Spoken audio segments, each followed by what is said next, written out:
So we are finally here. We are at the final video of the home buying course. Thank you guys so much for coming along with me and watching these videos. I hope they educated you on the home buying process. So today's last video is going to be about the closing process. What does the closing process look like? What happens during a closing? And what happens after the closing? So let's start with what happens during a closing. So first off, some things that you will want to bring with you before you go to the closing is you're going to want to bring a copy of your license because your attorney is going to need to make a copy of your license. You will also want to bring your checkbook as well, just in case if you owe any extra money from anything that you may not have already paid through your down payments on the offer and the purchase and sale. Usually people do have to bring more money to the closing. So your checkbook, your license, and so your attorney will contact you. They'll let you know where and when the closing is.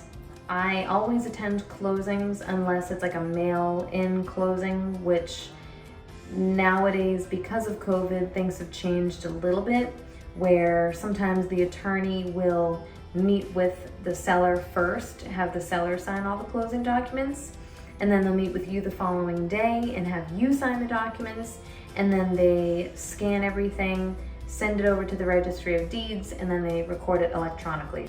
So sometimes there is not a formal closing, but I personally love having formal closings because it's just a great time to see everybody.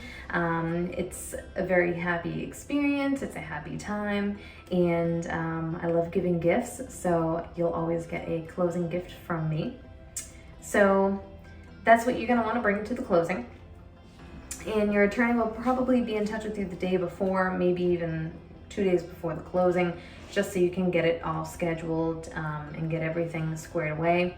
Your lender more than likely has already sent you what's called a CD, or the closing disclosure form. So the closing disclosure will have all of the fees that you have paid during this process. So the appraisal, any credit to pull your credit, all the fees that you've paid, and then all the seller fees that they are paying as well. So you have to acknowledge it, and right now, technically you need to acknowledge it 3 days prior to the closing. Some banks will sort of let you sign it a day before the closing. It really depends who your bank is. But you will want to sign and acknowledge that before the closing. So that is very important. They might also send you some last minute items as well that you might need to sign. And then your attorney will have all of those at the closing as well, and you might have to sign it again. So there is a lot of signing going on, especially when you're getting a mortgage. If you're not getting a mortgage, it's very simple, but when you are getting a mortgage, there are multiple documents that you will be signing.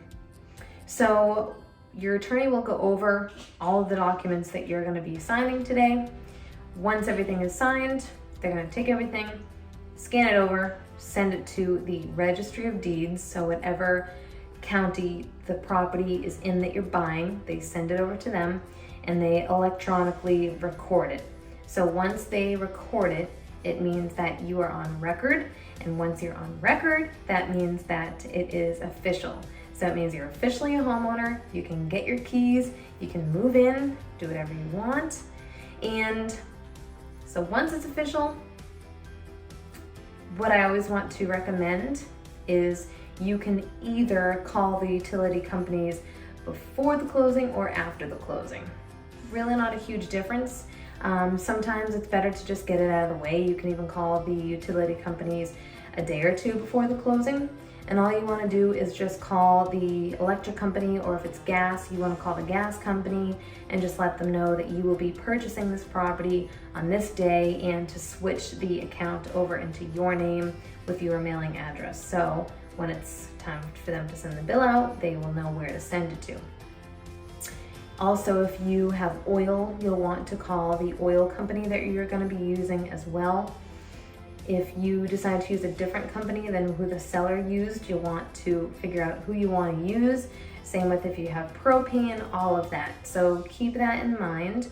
I recommend doing it before. Some people like to do it after the closing, but there's a lot of things on your mind, so to get it out of the way is always a good idea. So that really sums it up. The closing process is pretty quick. It takes about 45 minutes to an hour, I would say.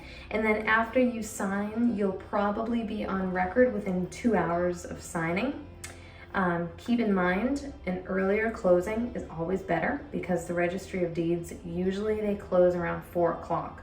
So if you're doing a closing at 3, you might not be on record and you might have to wait another business day. Or if you're closing on Friday, which most people close on Fridays, you're waiting the weekend. And technically, if you're not on record, you don't own the house.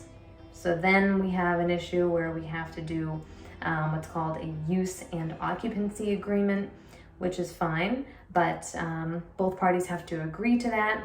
Sometimes it can get a little bit tricky, but there are ways to work around that. So we always want to shoot for an earlier closing, ideally something that's a little bit earlier in the week too, maybe like a Wednesday or Thursday.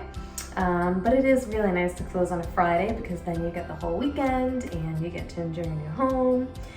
So thank you guys so much for watching. I hope this entire video series was really helpful. I hope that you gained some additional information on the home buying process. So thank you so much for watching. I really hope this video helped and got you one step closer to becoming a homeowner.